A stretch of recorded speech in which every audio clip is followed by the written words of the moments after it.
আসসালামু আলাইকুম, কেমন আছেন সবাই? সবাইকে আমন্ত্রণ জানাচ্ছি আমার শখের ব্লগ চ্যানেলে। আর শীতের মধ্যে কার কী অবস্থা? আমার মনে হয় আমার এই পর্যন্ত এরকম শীত আর আমি কখনো দেখিনি। এবার প্রচুর শীত পড়ছে। আর এই শীতের মধ্যে সবচেয়ে পছন্দের খাবারই হচ্ছে দুধ চিতই পিঠা। আমিও পছন্দ করি, আমার বাচ্চারাও পছন্দ করে। সেটা আমি করে দিলাম এদের জন্য, আর আপনাদের সাথেও শেয়ার করছি। আর আমি দুধ চিতই বানানোর জন্য প্রথমে চিতই পিঠাগুলো বানিয়ে নিলাম। আর চিতই পিঠার রেসিপি কিন্তু আমি কয়েকবারই দিছি। আর এগুলো ভেজানোর জন্য আমি এখন দুধ নিয়ে নিলাম। আর এখানে 1 লিটার পরিমাণ লিকুইড যে গরুর দুধটা পাওয়া যায় সেটা নিছি।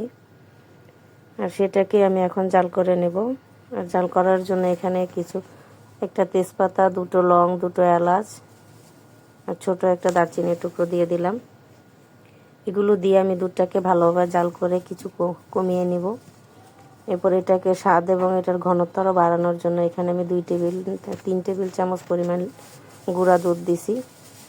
আপনারা চাইলে এটা স্কিপ করতে পারেন, তবে এটা দিলে এটার স্বাদটা আরও বেড়ে যায়। আর এখন যে পরিমাণে দুধটা ঘন হয়ে আসলে তারপর আমি এখন এটার সাথে খেজুরের গুড় মিশিয়ে নিলাম। আর অনেক সময় খেজুর গুড় দিতে গেলে দেখা গেছে দুধটা কেটে যায়। আপনারা যদি শক্ত খেজুরের গুড়টা হয় তাহলে একবারে কুচি কুচি করে নেবেন, যেন খুব অল্প সময়ের মধ্যেই নাড়াচাড়া করলে দুধের সাথে গুড়টা গলে যায়। ওই আন্দাজে গুঁড়ি করে নেবেন। আর আমার এই গুড়টা কিন্তু একটু লিকুইড ভাবেই, তাই এই জন্য আমি এখন দিয়ে নিচ্ছি।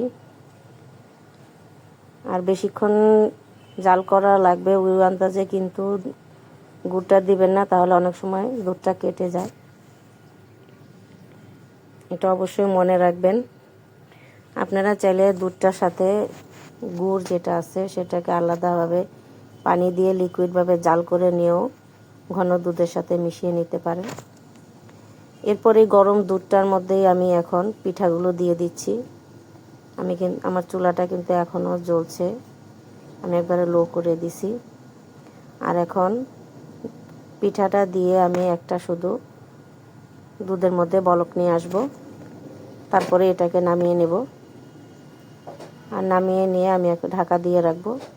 আর যেহেতু এটা আমি রাত্রেবেলা করছি, তাই সারা রাত্রের মধ্যেই পিঠাগুলো দুধে ভিজে একবারে রস খেয়ে নেবে।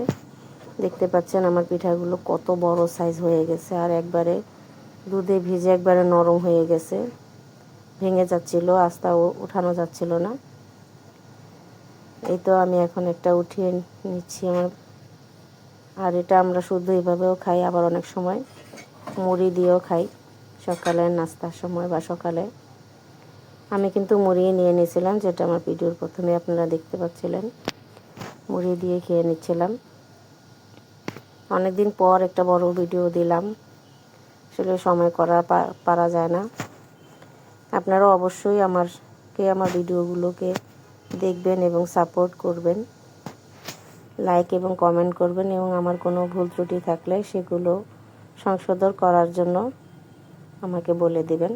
ধন্যবাদ সবাইকে আমার সম্পূর্ণ ভিডিওটি ধৈর্য সহকারে দেখার জন্য।